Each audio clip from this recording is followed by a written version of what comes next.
दोस्तों आज इंटरनेट के ऊपर भले ही आसाम, बंगाल, तमिलनाडु, पौंडीचेरी, केरल इनके सबके इलेक्शन जो हैं छाए हुए हैं, लेकिन एक व्यक्ति ने सुर्खियां बहुत बटोरी हैं।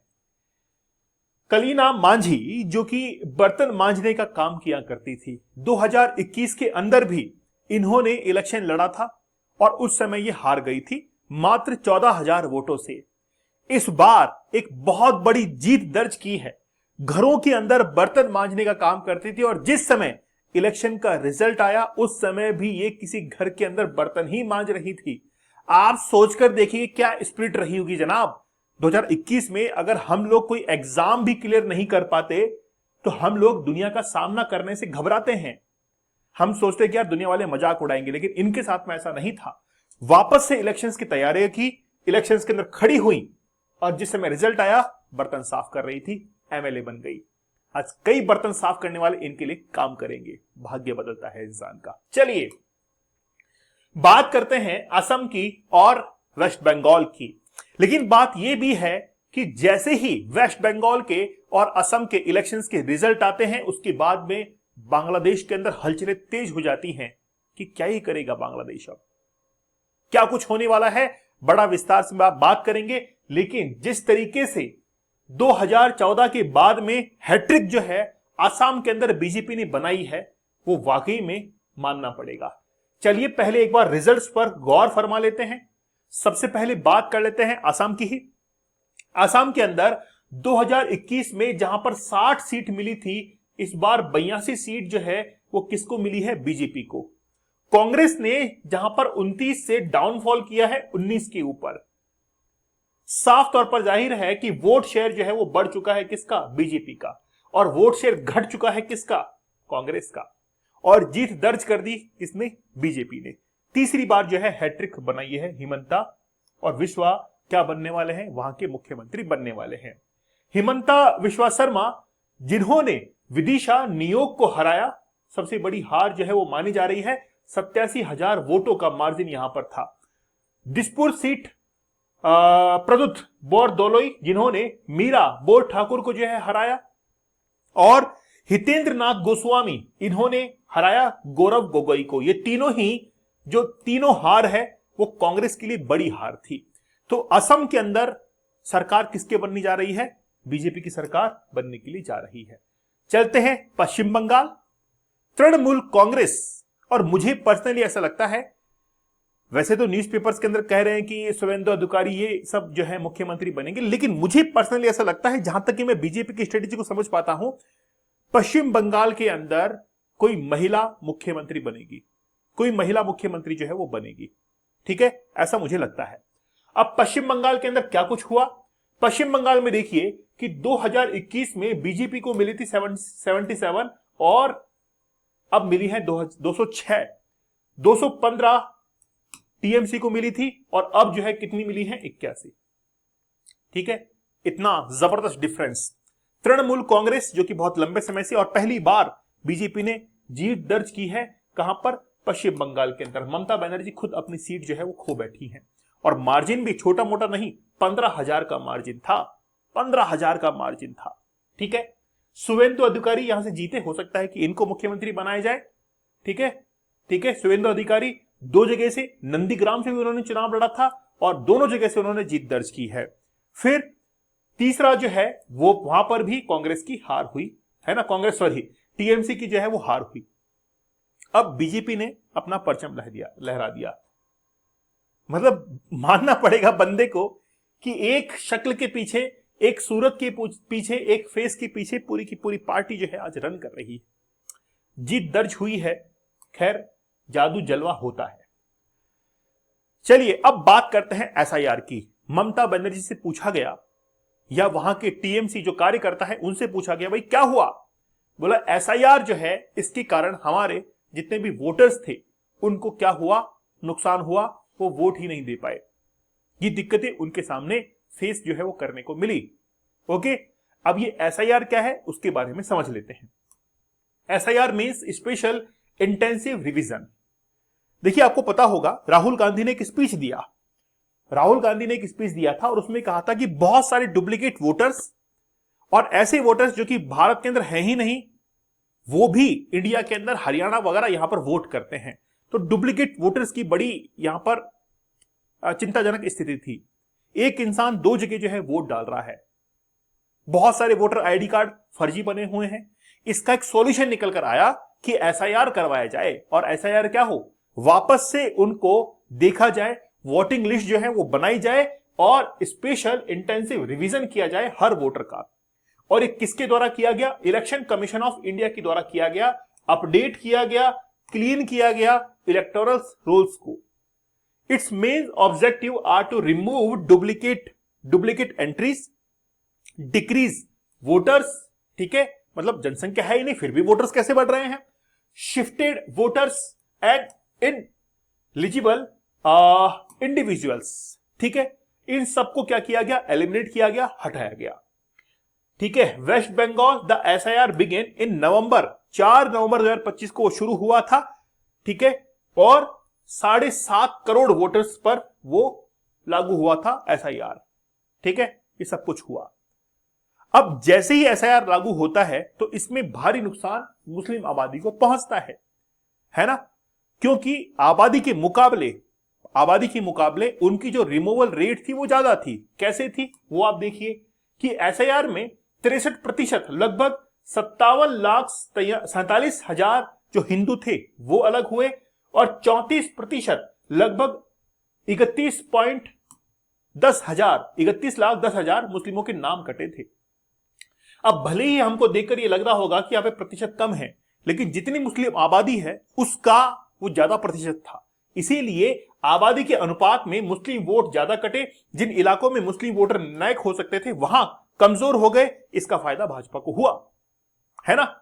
ये सारा का सारा जो है ये सब कुछ अभी न्यूज़पेपर्स के अंदर चल रहा है, सब कुछ ठीक है, लेकिन ये तो जरूरी ही था कि जो भी डुप्लीकेट वोटर्स हैं उनको तो हटाना ही है। भाई शिकायत जो की गई थी उस शिकायत को तो खैर दूर करना ही बनता था। अब एक्चुअली में क्या हुआ, ये तो हुई बात इलेक्शंस की, इसको लेकर अब जो है अब क्या कुछ है। देखिए बीजेपी जीती कैसे, थोड़ा सा हम लोग उसके ऊपर चर्चा कर लेते हैं। अमित शाह जो है, जो कि कहे जाते हैं कि चाणक्य हैं बीजेपी के लिए, 15 दिन बंगाल में ही वो रहे। बंगाल में पहली बार पन्ना प्रमुख स्ट्रेटेजी पर काम किया गया। पन्ना प्रमुख क्या है, जैसे मान लीजिए कि एक घर में शादी है और शादी के काम को अलग अलग तरीके से बांट दिया गया, एक मैनेजर अपॉइंट हुआ और काफी सारे असिस्टेंट मैनेजर अपॉइंट हुए। शादी में ऐसे ही होता है ना। तो क्या हुआ, काम को बांट दिया गया कि तुमको ये करना है, तुमको ये करना है, तुमको ये करना है, तुमको ये करना है, और उनके ऊपर एक हेड बना दिया गया।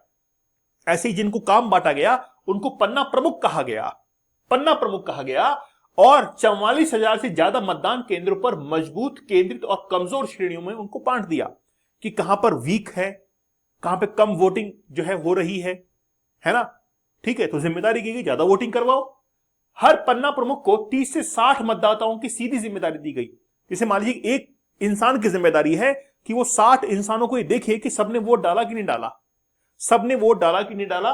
ओके, उनका कार्य प्रचार करने का और सुनिश्चित करने का कि उनके आवंटित वोटर मतदान केंद्र पहुंच रहे हैं कि नहीं पहुंच रहे। मतलब एक पन्ना प्रमुख के अंडर में अगर 60 मतदाता आ रहे हैं तो वो मतदान केंद्र पहुंच रहे कि नहीं पहुंच रहे, इस बात को देखना।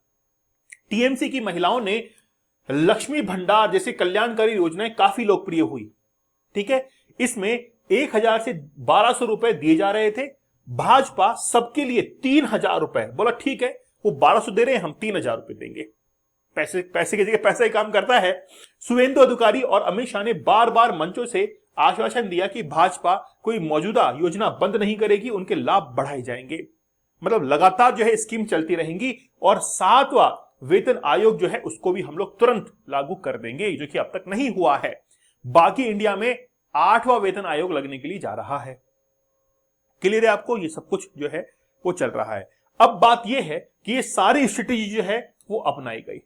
अब आप इस मैप के अंदर देखिए, जहां जहां पर आपको डार्क ब्राउन नजर आ रहा है वहां पर मुस्लिम जनसंख्या ज्यादा है।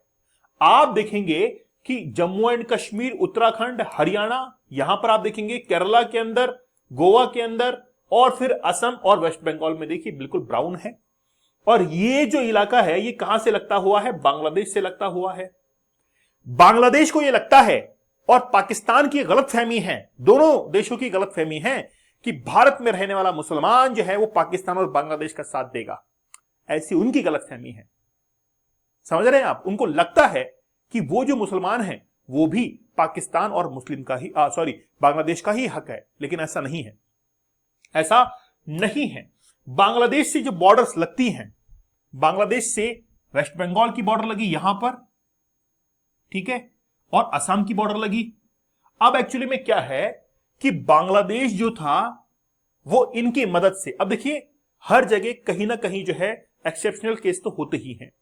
अब बांग्लादेश क्या किया करता था कि यहां से स्मगलिंग हो रही है, ठीक है, स्मगलिंग हो रही है यहां से, इसके साथ में अवैध जो प्रवासी हैं इमिग्रेंट्स वो भी यहां पर आ रहे हैं।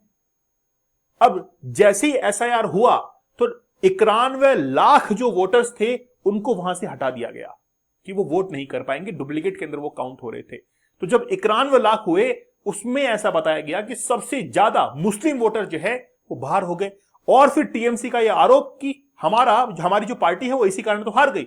लेकिन बात यह है कि बांग्लादेश को यह लगता था कि यहां पर रहने वाले जो मुसलमान हैं वो उनके साथ में है, लेकिन ऐसा नहीं हुआ, ऐसा नहीं हुआ। बांग्लादेश के अंदर, और बांग्लादेश ने और पाकिस्तान ने दोनों ने मिलकर जो है आपस में गठबंधन बना लिया था।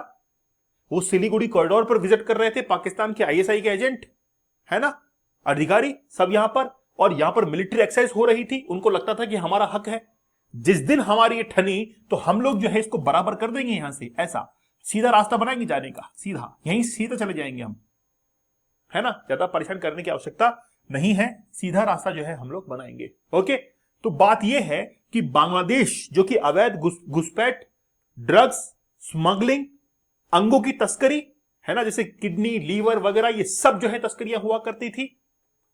साथ ही के अंदर वेपन्स का सप्लाई होना, और भारत के नॉर्थ ईस्ट के अंदर जितने भी ये जो ग्रुप्स बने हुए थे उनको हेल्प करना, अब ये सब कुछ बंद हो जाएगा। इसलिए बांग्लादेश बड़ा परेशान हो रहा है कि अब कैसे कर पाएंगे, क्योंकि सरकारें ही बदल गई हैं अब तो। खैर असम के अंदर तो तीसरी बार हैट्रिक जो है वो किसकी बनी है, बीजेपी की, लेकिन बांग्लादेश क्योंकि बहुत लंबी बॉर्डर शेयर कर रहा है वहां पर अब दिक्कत इनको होगी, क्योंकि जो लिंक्स पहले बैठा करते थे, जो इनके चैनल्स बने हुए थे, वो चैनल सारे खत्म हो जाएंगे। और आपको पता है कि बीजेपी ने यह भी कहा था कि हम लोग पूरी बॉर्डर को सिक्योर कर देंगे अब। तो जैसी बॉर्डर सिक्योर होने के लिए जाएगी तो बांग्लादेश के जितने भी चैनल्स थे, लिंक्स थे, वो सब बंद हो जाएंगे। इसलिए बांग्लादेश को बहुत परेशानी हो रही है ना। अब वो भारत के साथ में छेड़खानी नहीं कर पाएगा। तो कुल मिलाकर बात यह है, भारत के अंदर जो है वो पॉलिटिक्स बड़ी गजब की है, इंटेंस पॉलिटिक्स है, इंटेंस, जड़ों तक पहुंची हुई है पॉलिटिक्स, ठीक है। तो वेस्ट बंगाल के अंदर पहली बार जो है वो किसकी सरकार आई है, बीजेपी की सरकार आई है। दोस्तों हम लोग 50 डेज का हार्ड चैलेंज लेने वाले हैं। इससे पहले हमने 75 डेज का हार्ड चैलेंज, 100 डेज का हार्ड चैलेंज लिया। अब हम लोग 50 डेज का, 50 दिनों का हार्ड चैलेंज लेने वाले हैं। आप में से वो लोग जिनको लगता है कि यार हम लोग अपने जीवन में बहुत कुछ कर सकते हैं, 50 डेज का हार्ड चैलेंज लीजिए आप लोग, है ना। साथ ही के अंदर हमारा पहले से ही 75 डेज का हार्ड चैलेंज, 100 डेज का हार्ड चैलेंज अवेलेबल है, आप लोग इसको भी ज्वाइन कर सकते हैं। Challenge can change your life. जीवन के अंदर चुनौतियां ही होती हैं जो कि आपको बदल सकती हैं। जीवन में चुनौतियां ही होती हैं जो आपको बदल सकती है। अगर आपके जीवन में चुनौती नहीं है और जिंदगी जो है साफ सुथरी चल रही है, ऑन द ट्रैक चल रही है, और कोई भी हडल नहीं है, संघर्ष नहीं है, इसका मतलब है कि गाड़ी गलत चल रही है। थोड़ा सा स्ट्रगल होना जरूरी है, चुनौतियां आना जरूरी है जिंदगी के अंदर। ओके, दीपक इंदौर ऑफिशियल टेलीग्राम पर आप जरूर ज्वाइन कर लीजिएगा। तो मिलते हैं आप लोगों से नेक्स्ट सेशन के अंदर, तब तक धन्यवाद, थैंक यू, जय हिंद।